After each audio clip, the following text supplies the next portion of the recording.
Yes, I've been there, my friend. Just struggling to find an amazing vegan dish you can show everybody to make them go vegan too and to enjoy yourself. Well, listen up, buddy. Listen to me right now. Yeah, I'm talking to you. Do you want an incredible vegan dish? Well, here you go. Brilliant Buddha bowl, and you're going to show this to your friends, you're going to show this to your colleagues, and they're going to be amazed. So let's get into how to make this Buddha bowl right now. Yo, I just put socks on just to do that slide in the intro. It's way too damn hot for these things. Anyway, welcome to the video where I'm gonna teach you how to make probably the greatest Buddha bowl you have ever laid your eyes on. Now, this is not gonna be an easy one, guys. It's gonna take a while to prepare, but I wanted to put out another video I should say, this week. I've been doing 2 videos a week for a while now, and I have a lot to do today. I couldn't film a whole full day of eating, so I thought it might be better if I just film one super dope, dank Buddha bowl, and that's what we're doing today. And yes, I'm like kneeling down right now because my tripod's broken and I can't really make it go any higher. And this Buddha bowl is so intricate, so intelligent, so elegant that I'm going to have to bring out this very large surface to show you everything we're going to be putting into it. So, ladies and gentlemen, let's get into it, shall we? First off, we're gonna be baking some things. So the things we're gonna be baking are tofu, this Japanese sweet potato that I got. Apparently it's like orange on the inside. Well, that's how all sweet potatoes are. I think it said golden on the inside, which is cool. I've never had a Japanese sweet potato, so it'll be cool to bake this. And also we're gonna be baking garbanzo beans. I suggest roasting these if you're just doing garbanzo beans by themselves. But yeah, you're gonna see the seasonings and the oil that we put on this. Also, I'll be showing all the measurements for one Buddha bowl on screen, but I'll be cooking more than one serving for these 3 specifically because it's gonna go in the oven and I want like leftovers and stuff. In the Buddha bowl that's not gonna be baked. Oh, what a tricep shot there. Yeah, that's what you're gonna be looking like after this Buddha bowl, guaranteed. You're gonna have some rice, you're gonna have some spinach, some raw spinach. You're gonna have some avocado. You're gonna have some red onion. I'm probably gonna cook this a little bit because raw onion's kind of gross sometimes. And then also tomato, some hummus in there. And then last but definitely not least, we're going to be making one of my favorite tahini sauces. You're gonna see what we put into this tahini sauce in the end of the video when we're putting it all together at the end. So yeah, I guess let's just get into this. Let's show you how to make probably the greatest Buddha bowl you're ever gonna see on this platform. No one on YouTube has done this before. I guarantee you, at this scale, we are breaking records with this Buddha bowl. This will be a Guinness World Record for the coolest Buddha bowl you've ever seen. All right, let's get all of this out of the way and start putting the things that we need to bake on a sheet. Brilliant, here we are. We got the aluminum foil. Let me drain these chickpeas really quick. Drained, beautiful, ready to go. Let's put these on. Damn it, I need to chop this up too. Solid.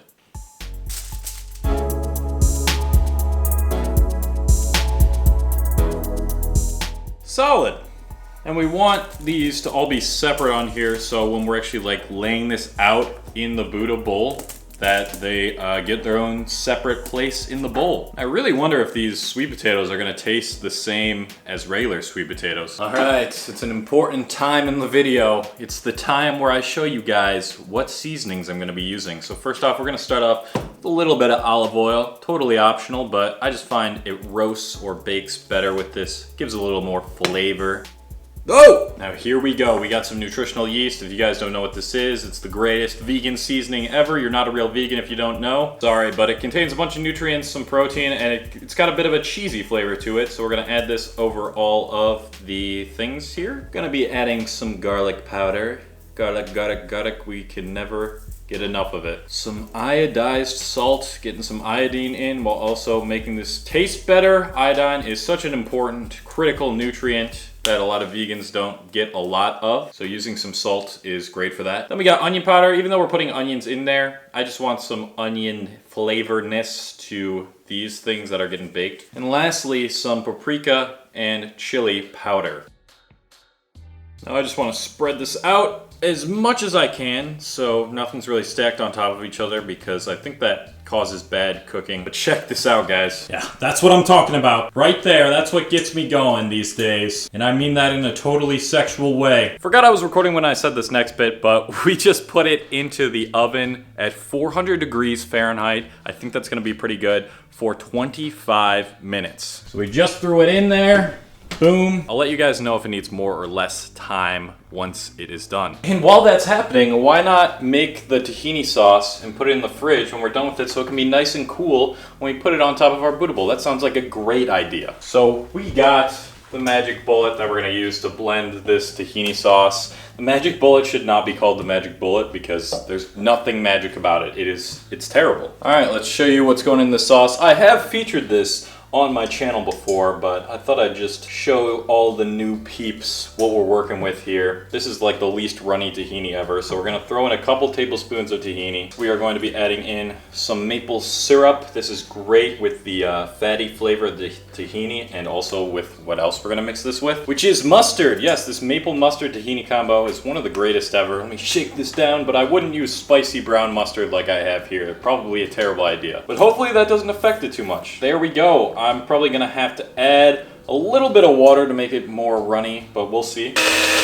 Now that is what I love to see. Let me get a quick view of this. So yeah, as you can see, it's nice and drippy. We're gonna use a spoon to layer it on top of the Buddha bowl when it is ready. So I'm gonna check back in with you guys. Sorry, I'm really close to the camera. I'm gonna check back in with you guys once the baking is done and we can put the whole thing together. Listen. All I'm asking, I got people watching here. Yeah, I understand. We gotta move. We gotta make this Buddha bowl. Okay. All I'm asking you is to please beep and tell me you're done, okay? I will do that. Can you do that for me? Yeah, I'll do it right now. Thank you. No problem. I'm pretty sure that this cooked for long enough. Let's check them out. Yep, that's looking perfect. All right, now that that is all done, let's go over here to the toaster. This is the microwave, not the toaster, where I have the Buddha bowl in there with the rice. Just gonna heat that up really quick. Then let me show you guys the final steps. Alrighty, so off camera, I chopped up some tomatoes. We're gonna put that in there for some color, for some more micronutrients. Guys, honestly, this bowl is going to cover like all of your micronutrients for the day. Actually, don't hold me to that because that's probably not true. It's just gonna cover a lot of them. Then I'm gonna slice up a quarter of an avocado, which is gonna be half of this. So we're just gonna slice it. I don't usually like serve it in slices, but I think this will look cool for this specific thing. As you guys heard, the microwave is done. Let's go grab that bowl. Finally, we're at the end stages of this thing. Okay, let me show you how we're putting it together, how to make it look beautiful for the gram, for whatever, if you're presenting it to your friends. Anything you desire. So the rice is already well plated. Might as well just throw the tomatoes right next to it. Grab a bit of tofu. I'm gonna put it next to the tomatoes. Yeah, the lack of colors in here right now is kind of giving me some anxiety. And what doesn't help is the fact that these sweet potatoes are not orange like regular sweet potatoes, but I did try one of these off camera. And I gotta say, they're not as sweet as regular sweet potatoes. They're like more of a nutty flavor. Then we got chickpeas, which I decided to drop everywhere. All right, let's get some color in here now, shall we? Let's take this avocado and put it somewhere, I don't know. Over here, I'm just gonna chop up a bit of red onion to get some purple in there. And I said I was gonna possibly cook this, but it's too late. So I'm gonna put that next to the avocado. That seems like it makes sense. Oh, I left no room for the spinach. What am I gonna do here? Move some stuff over, it's that simple. Can't really put much, but it's better than having no greens. Oh wait, we already have avocado as a green. And then in every Buddha bowl I make pretty much, you like to put the hummus in the middle. I just think that looks the best for it. And we have some cilantro jalapeno hummus. Cilantro jalapeno from Trader Joe's. Wow, this stuff is good. I'm gonna get a nice gallop. How do you say it? I don't know. Let's get into the best part now, which is lathering this tahini sauce on top. Yes, that's what I'm talking about. If you guys have never done this before, using a spoon is a really good method. Wait, what can I say, guys? I've outdone myself. Look at this bowl.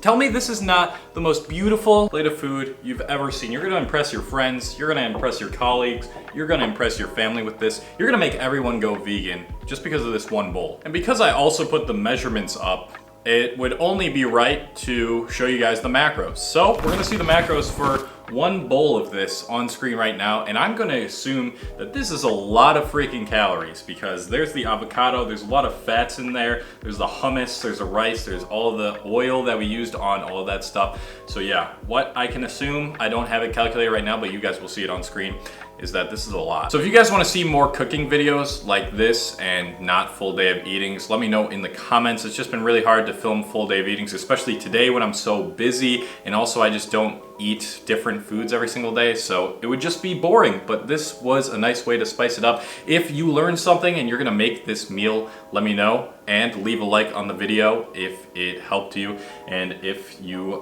love the look of this meal. So thank you guys so much for watching till the end. I'm sweating my ass off right now, you can probably tell. I'm gonna go get back to work and I'm going to enjoy this so much.